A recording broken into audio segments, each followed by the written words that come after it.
Jadi ini keluarga juga. Alhamdulillah juga saya didampingi sahabat saya, Menteri Perdagangan. Ini juga seperti saudara, karena sudah kenal dari SD, sama-sama olahraga. Hubungannya terus berlanjut sampai hari ini. Dan tentu niat kami juga bersama-sama ingin berkontribusi yang terbaik buat negara yang kita cintai. Indonesia maju tidak ada artinya kalau kita melupakan budaya, adat istiadat, dan tentu agama kita.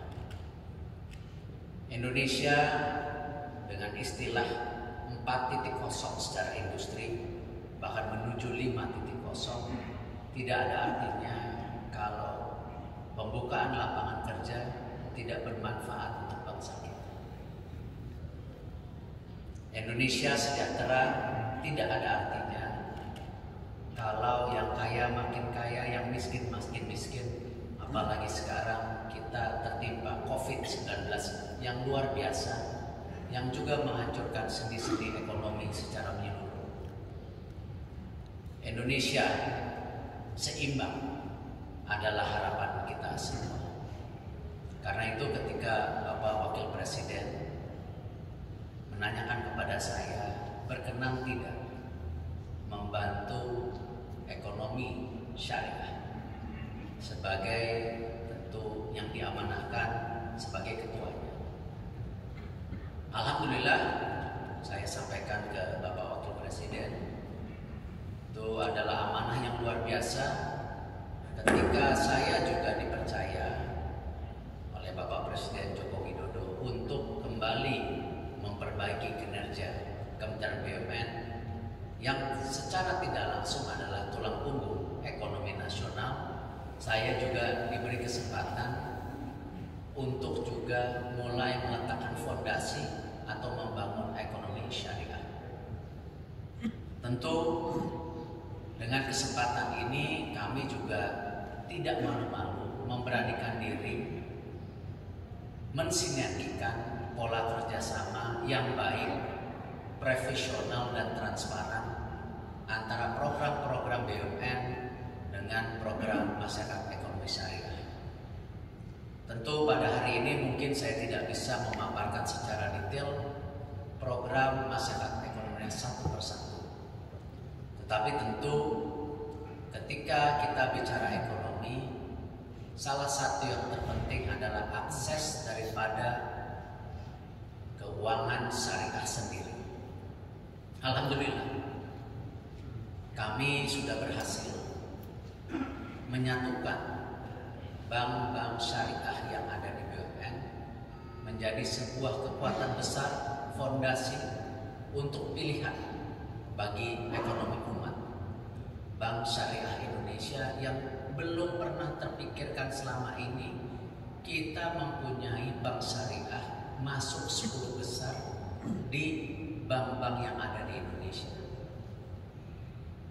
Bank ini sekarang adalah nomor 7 terbesar di Indonesia. Dan insya Allah bank syariah ini kita terus tingkatkan. Dan bahkan kita menargetkan bank syariah ini juga masuk ke jajaran bank syariah besar dunia. Perlu waktu, perlu kesabaran. Karena salah satu kekurangan kita bersama yaitu manajemennya. Marketnya besar tapi manajemennya yang kurang.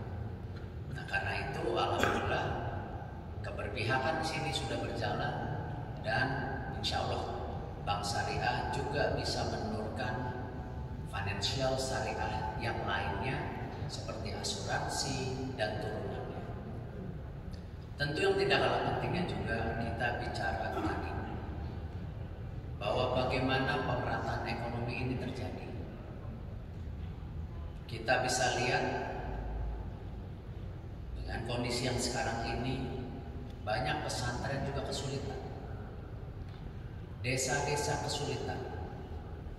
Karena itu kami coba mensinergikan juga beberapa program yang ada di badan usaha milik negara ini. tidak lain juga diharapkan tadi hasilnya diberikan kepada pemerintah untuk program untuk kesejahteraan rakyat. Kami coba menargetkan, tidak mudah, bagaimana kita bisa membangun 10.000 petrol shop, pom bensin mini, dengan 5.000 pesantren, 2.000 bumdes, dan 2.000 pengusaha daerah. Karena kita tidak mau juga umat kita tidak punya kesempatan berusaha. Kita juga tidak mau umat kita dikategorikan umat yang hanya meminta-minta. Karena itu kebetulan memang backgroundnya di ekonomi dan bisnis, saya coba menggiatkan ekonomi yang bisa dimanfaatkan oleh desa dan umat. Kami insya Allah hari ini sudah terdaftar 1.200 pesantren hasil kerjasama masyarakat ekonomi syariah dan tentu program yang ada di Pertamina. Kami akan terus mengembangkan program-program ini dan kita sudah siapkan banyak turunan lainnya yang semoga bermanfaat untuk tadi bagian dari pemerataan ekonomi yang memang perlu keseimbangan. Tentu program yang tidak kalah pentingnya bagaimana industri halal kita coba tingkatkan. Kita tidak mau menjadi bagian negara yang katanya industri halalnya besar tetapi hanya menjadi market saja. Brazil bukan negara yang mayoritas muslim, tapi industri daging halal adalah Brazil. Karena itu kita juga di masyarakat ekonomi syariah ingin kembali memetakan, membangun, dan punya keberpihakan mengenai industri halal ini. Kami sekarang bersama-sama dengan tadi para pengusaha pribumi, pengusaha muslim, juga kami yang ada di BUMN coba memetakan apa yang kita bisa kontribusikan. Memang salah satu pemikirannya adalah tentu dengan sekarang kita sudah mempunyai juga konsolidasi usaha mikro di bawah Bank Rakyat Indonesia, PT Penggadaian, dan juga PNM, di mana PNM ini luar biasa, nasabahnya 10 juta ibu-ibu Mekah yang mendapatkan pinjaman 1 sampai 4 juta tanpa agunan. Dan di situ sebuah kebanggaan kita bisa membuktikan di mana ketika rakyat diberi kesempatan tingkat kemacetannya hanya 0,5%. Dan ini yang kita coba terus galakan, bagaimana ini bisa double menjadi 20 juta. Hal-hal ini memang perlu waktu, tapi yakinlah kalau kita sama-sama bergotong royong, menguatkan manajemen secara profesional, mengoperasikan kegiatan secara transparan, memberikan haknya sesuai dengan haknya, insya Allah Indonesia seimbang adalah bagian yang harus dijalankan mulai kemarin, mulai hari ini. Saya juga hadir di Sumatera Utara ingin mengecek langsung program-program yang ada di Kementerian BUMN, tentu perusahaan-perusahaan BUMN.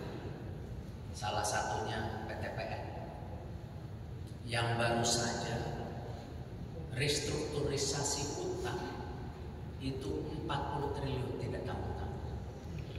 Kenapa? Ya karena tadi diberi kesempatan, kita terlena, manajemennya bobrok, toh pemikirannya apa? Pemikirannya toh ini perusahaan milik negara, nanti juga dikasih duit lagi sama negara. Hal-hal itu saya tekankan kepada direksi yang baru diangkat 1 tahun terakhir ini, tidak akan bisa menjadi pemikiran yang sama lagi. Alhamdulillah kinerjanya luar biasa.